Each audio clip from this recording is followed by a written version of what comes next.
नमस्कार, मी पूनम तुमचं पूनम बेसिक रेसिपीजमध्ये पुन्हा एकदा खूप खूप मनापासून स्वागत करते.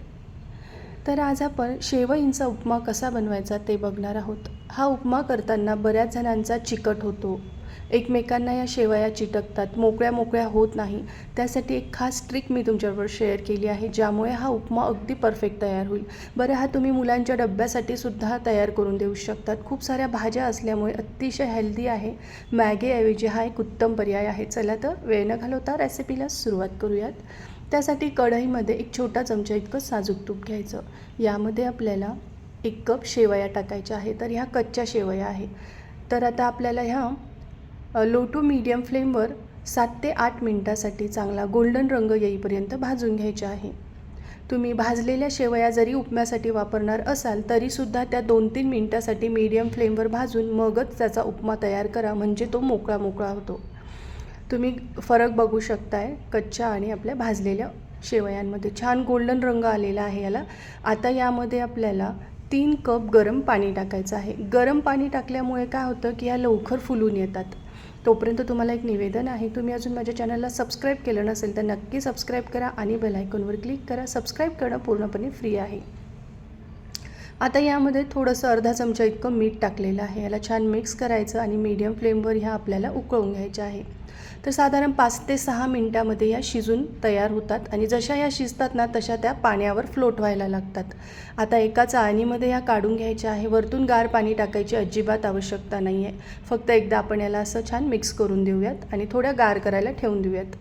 आता त्याच कढईमध्ये 2 मोठे चमचे साजूक तूप घ्यायचं आहे. साजूक तुपामधला हा उपमा खूप छान लागतो, एकदा नक्की ट्राय करा. आता यामध्ये आपल्याला 2 मोठे चमचे इतके कच्चे शेंगदाणे टाकायचे आहे. गोल्डन रंग येईपर्यंत खरपूस हे शेंगदाणे परतवायचे आणि मग यामध्ये आपल्याला 7 ते 8 काजू टाकायचे आहे. काजूसुद्धा आपल्याला हलकेसे सोनेरी रंग येईपर्यंत परतवायचे. काजू नंतर टाका, कारण काजू ना लवकर जळतात, त्यामुळे शेंगदाणे तळत आले की मग काजू टाकायचे. आता हे खरपूस झालेले शेंगदाणे काजू आपण ताटात काढून घेतलेले आहे. आता त्याच तुपामध्ये आपल्याला अर्धा चमचा मोहरी टाकायची आहे, अर्धा चमचा चणा डाळ, अर्धा चमचा उडदाची डाळ टाकायची आहे. ह्या डाळी मात्र हलक्याशा सोनेरी रंग येईपर्यंत आपल्याला परतवून घ्यायचे आहे. मग यामध्ये आपल्याला 7 ते 8 कढीपत्ते टाकायचे आहे. 2 हिरव्या मिरच्या टाकायच्या आहे. हलकासा हा तडका परतवून घ्यायचा.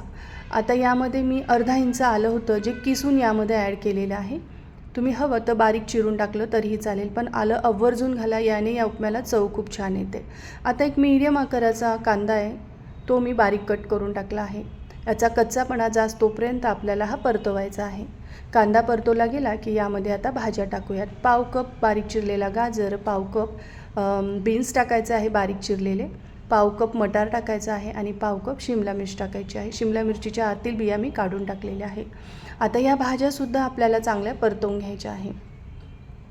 साधारण 2-1 मिनटासाठी मीडियम फ्लेमवर आधी भाज्या परतवायच्या आणि मग यामध्ये आता आपल्याला अर्धा चमचा इतकी हळद घालायची आहे आणि चवीनुसार मीठ टाकायचं आहे. एक लक्षात असू द्या, आपण शेवया शिजवताना सुद्धा मीठ टाकलं आहे, म्हणून मीठ बेताचं टाकायचं आहे.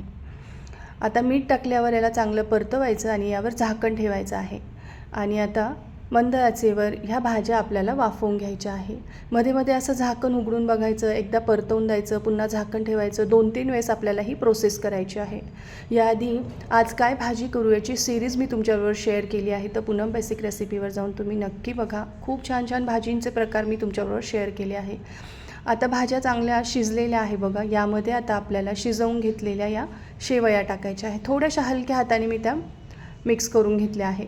आता ह्या टाकायच्या आणि गॅसची फ्लेम आपल्याला लो टू मीडियम ठेवून व्यवस्थित परतवून घ्यायच्या आहे. अतिशय चविष्ट आणि हेल्दी रेसिपी आहे. एकदा ही ट्रिक वापरून तुम्ही या शेवया नक्की ट्राय करा. खूप छान तयार होतात, अजिबात एकमेकांना चिटकत नाही.